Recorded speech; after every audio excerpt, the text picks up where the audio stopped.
Muling maharap sa patong-patong na kaso si dating Bamban Tarlac Mayor Alice Guo at 30 iba pa. Ito ay dahil pinasasampahan na ng Department of Justice o DOJ ng 62 counts ng paglabag sa Anti-Money Laundering Act. Yan ang ulat ni Luisa Erispe. Panibagong kaso na naman ang haharapin ni dating Bamban Tarlac Mayor Alice Guo, aka Guoping. Pinakakasuhan na kasi siya ng Department of Justice at ngayon para naman sa 62 counts ng paglabag sa Anti-Money Laundering Act. Sabi ng Department of Justice, ang ugat nito ang perang pinaikot sa operasyon ng Pogo sa Bamban Tarlac. The findings of the panel of prosecutors found that yung mga illegal activities po na nahanap po natin nung ni-raid natin yung business nila ay yun po yung proceeds na tinutukoy or subject nitong complaint na ito.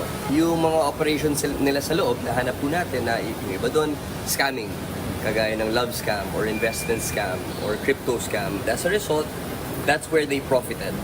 Lumalabas na nasa bilyon ang halaga ng perang sangkot sa isasampang kaso at ito ang ginamit umano ng grupo nila Guo para makabili ng mga ari-arian sa bansa. Base naman sa inilabas na resolusyon ng DOJ kasama sa mga kakasuhan at may 31 counts ng paglabag sa money laundering si Dennis Cunanan, Sheila Guo at iba pang mga Chinese nationals na sangkot sa operasyon ng Pogo sa Tarlac. Ipinaliwanag rin ng DOJ na hindi lang basta forfeiture o pagkuha ng property sa Tarlac kundi isang kriminal na kaso ang isasampa sa korte sa Maynila. These are complaints for the criminal act of money laundering. Ito po ay criminal violations of the Anti-Money Laundering Act.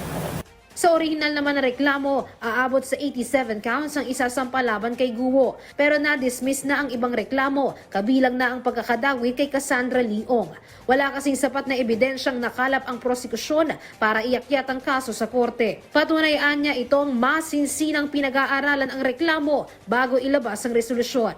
Para naman kay Justice Secretary Jesus Crispin Remulla, tiwala siya sa naging resolusyon ng mga piskalya. Luisa Erispe para sa Pambansang TV sa Bagong Pilipinas.